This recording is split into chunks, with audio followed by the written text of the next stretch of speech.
Jornada de Jabes, dia 19. Os corajosos e os ousados. Leia 2 Timóteo 1:7. O famoso pregador do século XIX, Henry Ward Beecher, certa vez enfrentou as forças da corrupção na cidade de Indianópolis, onde morava. Ele fez mais do que identificar os pecados. Citou os pecadores pelo nome, convocando os líderes da indústria do álcool e do jogo ao arrependimento. Certa noite, quando Beecher andava pela cidade, um desses personagens repulsivos apareceu, saindo de um beco, e apontou-lhe uma arma. Retrata-se do que disse: reverendo, sou eu ou eu atiro. Ele rosnou.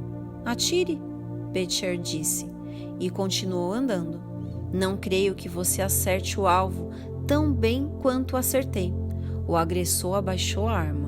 A ousadia de Beecher é de admirar, a coragem de se opor à visão da maioria das pessoas ou permanecer firme na perfeição moral é especialmente difícil nos dias de hoje, quando nossa cultura cultua o conforto, a tolerância e o direito a escolhas pessoais.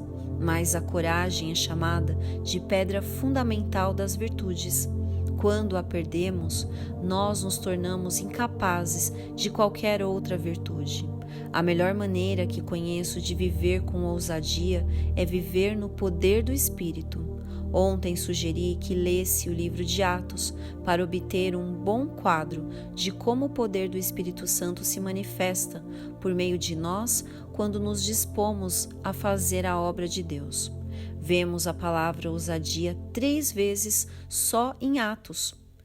Não nos surpreende muito porque os cristãos estavam espalhando o evangelho em ambientes hostis, sinagogas, prisões, multidões com pedras nas mãos, tribunais romanos, até mesmo entre cristãos dissidentes. Mas você poderia dizer: eu não sou Paulo, nem sou o reverendo Beecher. Mesmo assim, posso ser corajoso, até mesmo ousado. Em nome de Deus? Sim, conheça um rapaz tímido chamado Timóteo, um pastor jovem que Paulo chama de meu verdadeiro filho na fé, 1 Timóteo 1:2. Os dois eram totalmente diferentes. Paulo era destemido, Timóteo acanhado. Paulo era decidido, Timóteo ansioso. Paulo gostava do improviso, Timóteo preferia a ordem e a rotina. Quando necessário, Paulo não hesitava em confrontar. Timóteo assumia grandes riscos para manter a paz. Mas Paulo viu nesse seu jovem protegido um príncipe de Deus. Você pode captar o gosto do afeto de Paulo e a visão que tinha de Timóteo nesta passagem conhecida. Ao amado filho Timóteo, te admoesto que reavives o dom de Deus que há em ti pela imposição das minhas mãos, porque Deus não nos tem dado espírito de covardia, mas de poder, de amor e de moderação. Não te envergonhes, portanto, do testemunho de nosso Senhor, nem do seu encarcerado, que sou eu. Pelo contrário, participa comigo dos sofrimentos a favor do Evangelho, segundo o poder de Deus. 2 Timóteo 1:2, 6-8. Será que Timóteo permitiu que sua natureza tímida impedisse o destino de Deus para ele? De maneira nenhuma. Ele veio a ser o líder dos crentes em Éfeso, provavelmente a maior igreja daquele tempo. Na última carta de Paulo, na prisão, ele elogia Timóteo como de igual sentimento. Filipenses 2:20.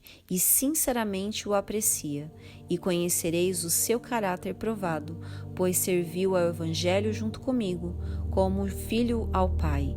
Verso 22. Você tem momentos de temor quando enfrenta a grande tarefa que Deus colocou diante de você? Isso é normal.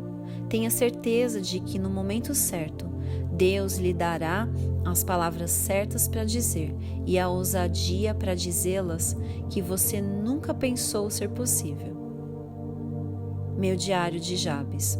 Que temor específico está evitando que eu seja ousado em nome de Deus? Senhor, me concede coragem e ousadia necessárias para falar em Teu nome. Dê-me uma centena de homens que não temam nada a não ser o pecado e não desejem nada além de Deus, e eu sacudirei o mundo. Eu não me importo se eles forem clérigos ou leigos.